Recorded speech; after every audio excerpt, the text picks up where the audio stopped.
Metal deficiency, deficiency का मतलब क्या हुआ, अब यहाँ पर मेटल जो है उसे हमें एनायन के साथ में मिला के एक्स्ट्रा नहीं करनी है, पर कुछ ऐसा क्रिएट होता है जिसकी वजह से मेटल की डेफिशिएंसी क्रिएट हो जाती है। तो उसका मैं यहाँ एग्जांपल लेके आपको समझाने की कोशिश कर रही हूँ student. Metal deficiency, metal deficiency defect. अब मैं यहाँ पर एग्जांपल ले रही हूँ FeO, ferrous oxide. Students, you know that Fe is present in the Fe+2 form also and Fe+3 form also.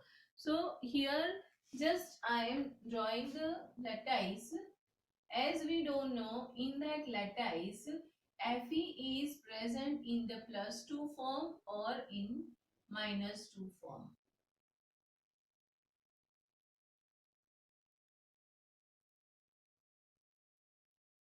Fe O,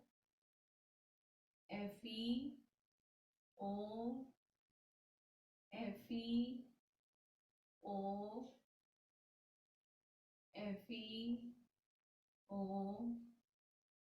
Fe O and Fe।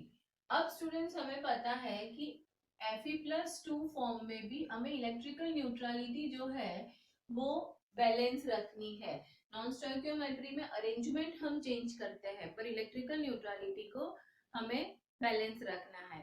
तो अगर Fe+2 जो है उसको रिप्लेस करना है तो कितना Fe+3 उसको रिप्लेस कर सकता है, मतलब इलेक्ट्रिकल न्यूट्रलिटी कब जाके बैलेंस होगी। तो यहाँ मैं लिखूं कि suppose 3Fe+2 is equal to 2Fe+3।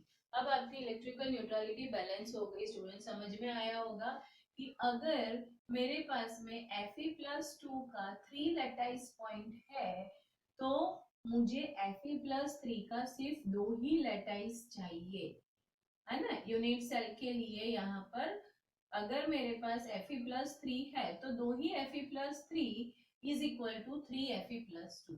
अब यहाँ पर वो देखने की कोशिश करते हैं।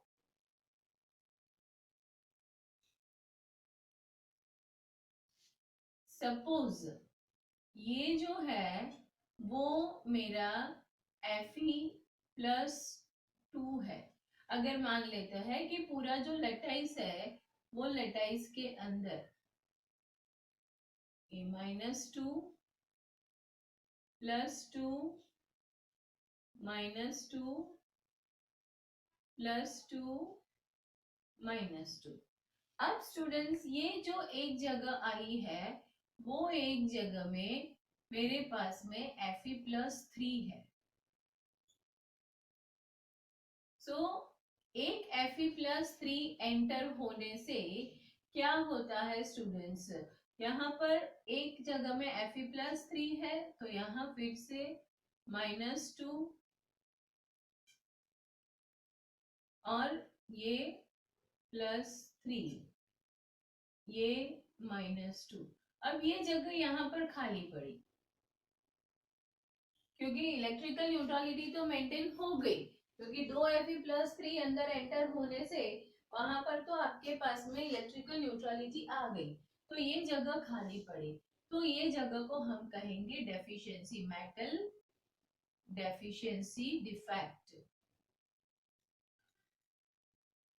यहाँ पर मेटल की डेफिशिएंसी हुई। क्यों डेफिशिएंसी डेवलप हुई स्टूडेंट्स, क्योंकि आपके पास में लैटाइस के अंदर हर एक जगह में Fe+2 था पर एक जगह में Fe+3 आया, तो 2 Fe+3 जो है वो आपकी इलेक्ट्रिकल न्यूट्रलिटी को बैलेंस कर गया, इसलिए यहाँ पर अब आपको Fe+2 डालने की जरूरत न रही, या तो वो जगह अपने आप वैकेंट हो गई। तो इसीलिए हम उसे कहते हैं मेटल डेफिशिएंसी डिफेक्ट।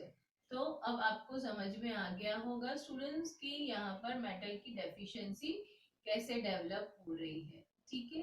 अब इसके ऊपर से न्यूमेरिकल्स भी आते हैं, तो एक क्वेश्चन ऐसा लेते हैं हम, उसके लिए मैं आपको सिर्फ बता रही हूँ। सपोज क्वेश्चन जो है वो प्रपोर्शन ऑफ Fe इज 0.93 और ऑक्सीजन है 1, मतलब ratio of Fe and O is 0.93 and 1।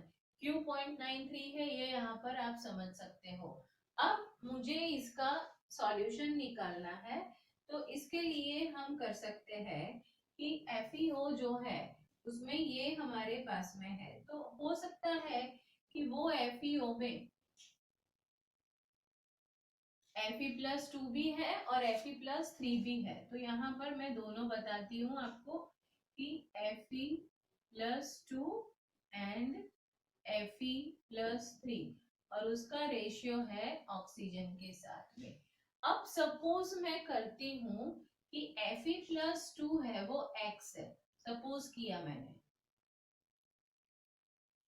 Suppose Fe+2 X है, तो Fe+3 कितना होगा स्टूडेंट्स?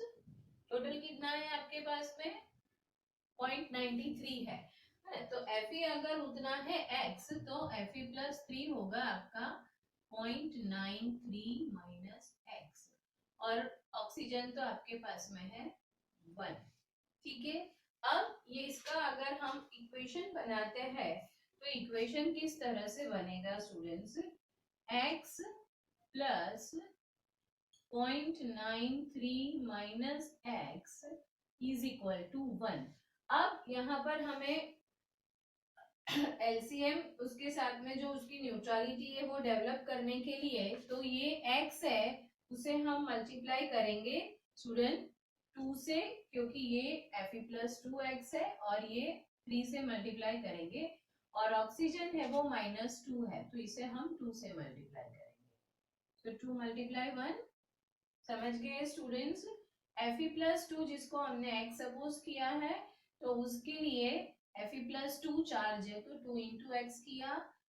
Fe+3 जो है, जो 0.93 माइनस एक्स है उसका चार्ज 3 है, तो हमने उसे 3 से मल्टीप्लाई किया, और ऑक्सीजन जिसका चार्ज -2 है उसे हमने 2 से मल्टीप्लाई किया। तो अब हमारे पास में इक्वेशन मिलता है 2x प्लस 3 इंटू 0.93, तो 2.79 समथिंग आपको मिला यहाँ पर,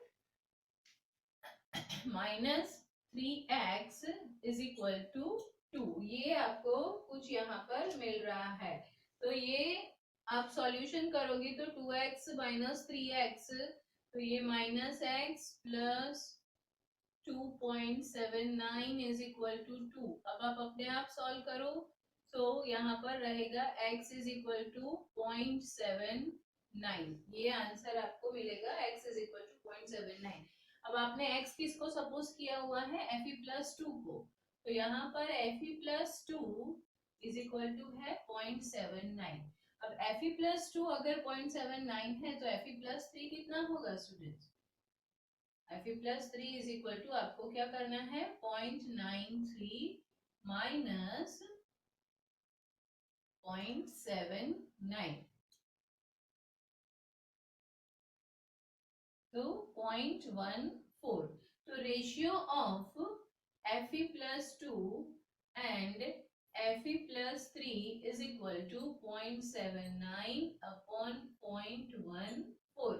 तो ये क्रिस्टल में जब आपके पास में Fe 0.93 ऑक्सीजन 1 दिया है, तो Fe+2 0.79 होगा और Fe+3 0.4 होगा। अब हो सकता है स्टूडेंट इसके अंदर आपको नंबर ऑफ पूछा है, यहाँ तो आपने प्रपोर्शन लिख दिया कि रेशियो कितना है, पर उसमें ऐसा पूछा है क्वेश्चन में कि तो Fe+2 का यूनिट सेल कितने हैं और Fe+3 के यूनिट सेल कितने हैं, तो वो कैसे फाइंड करोगे स्टूडेंट्स? इतना लिख लो। अब Fe+2 का नंबर फाइंड करना है, Fe+2। सो Fe+2 का कितना प्रपोर्शन है? 0.79।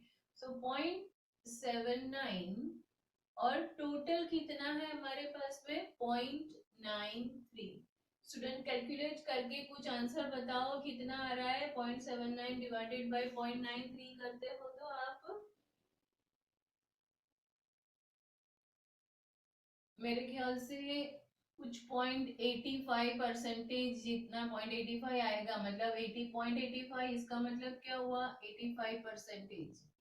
ठीक है ना। अब सेम वे Fe+3 के लिए आपको फाइंड करना है, तो Fe+3 का प्रोपोर्शन कितना है 0.14, तो यहाँ आप करते हो 0.14 डिवाइडेड बाई टोटल कितना है आपके पास में Fe 0.93, तो 0.14 डिवाइड बाई 0.93 करो स्टूडेंट, क्या आंसर मिला आपको, नियर बाई 0.15 होगा, इसका मतलब हुआ 15%। ठीक है, तो इस तरह से क्वेश्चन भी पूछा जा सकता है कि ये आपको इतना दिया हुआ है तो उसमें से रेशियो निकालो, और रेशियो निकालने के बाद में उतना कितना नंबर है वो निकालो, तो ये क्वेश्चन भी आपको एक पूछा जा सकता है।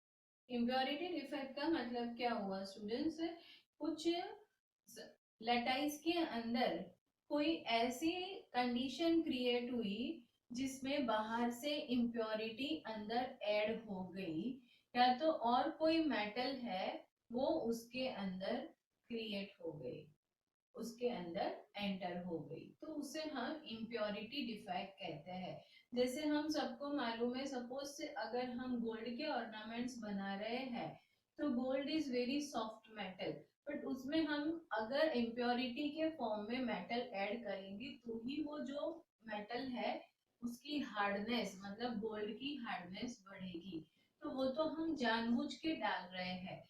पर यहाँ पर जो है वो इम्प्योरिटी कुछ रीजन की वजह से ऐड हो जाती है, तो वो क्या है वो मैं बताती हूँ।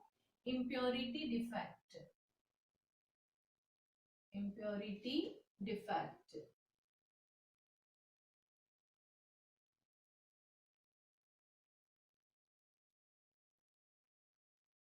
अब सपोज आपके पास में NaCl का क्रिस्टल है, उसके अंदर कुछ ऐसा होता है स्टूडेंट कि MgCl2 वो ऐड होता है, तो अब आपको पता है कि सोडियम जो है वो मोनोवेलेंट है और मैग्नीशियम जो है वो डाइवेलेंट है, सोडियम मोनोवेलेंट है और मैग्नीशियम डाइवेलेंट है। उसी तरह से अगर दूसरा एग्जाम्पल है, तो AgCl अगर है, तो AgCl के अंदर CdCl2, तो यहाँ पर भी वही है, Ag मोनोवेलेंट है और कैडमियम डाइवेलेंट है। तो ऐसा कुछ होता है जिसकी वजह से अब ये आपके पास में है Na+, Cl-, Na+, Cl-। अब एक जगह में हमारे पास में अगर Mg+2 आ गया, तो Mg+2 आने से क्या होता है स्टूडेंट्स, यहाँ पर Na जो है उसकी वैकेंसी हो जाती है, क्यों, क्योंकि 2 Na बराबर 1 Mg होता है, तो यहाँ से एक और एक यहाँ से, तो इस तरह से 2 Na निकलेगा जब 1 Mg अंदर एंटर होगा, तो ये हो गई आपकी इम्प्योरिटी डिफेक्ट, मतलब कि Mg+2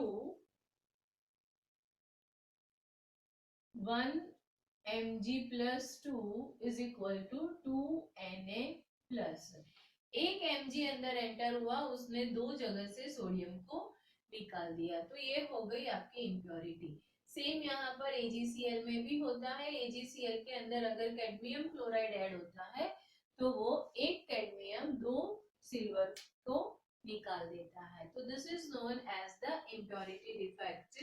it is very easy student. अब एक दूसरा जो है वो बताती हूँ मैं, suppose Cu Au Cu Au, student ये रेगुलर अरेंजमेंट है। अब आप सोचोगे मैडम ये तो आप दोनों मेटल ही ले रहे हो, तो अब यहाँ पर क्या होता है, यहाँ पर कुछ डिसऑर्डर क्रिएट होता है, कोई भी वजह से डिसऑर्डर क्रिएट होता है, तो वो डिसऑर्डर जो क्रिएट होता है उसमें Au AuCu। अब ये डिसऑर्डर क्रिएट हुआ, उसमें यहाँ पर एक्चुअली Cu आना चाहिए, वो Cu की बदले में यहाँ पर आ गया Au। तो जिसे हम डिसऑर्डर डिफेक्ट भी कहते हैं, मतलब कि उसकी रेगुलरिटी जो थी वो रेगुलरिटी डिस्टर्ब हो गई। इसकी वजह से उसका जो डिसऑर्डर क्रिएट हुआ उसे हम इम्प्योरिटी डिफेक्ट कहते हैं। So this is the known as impurity defect.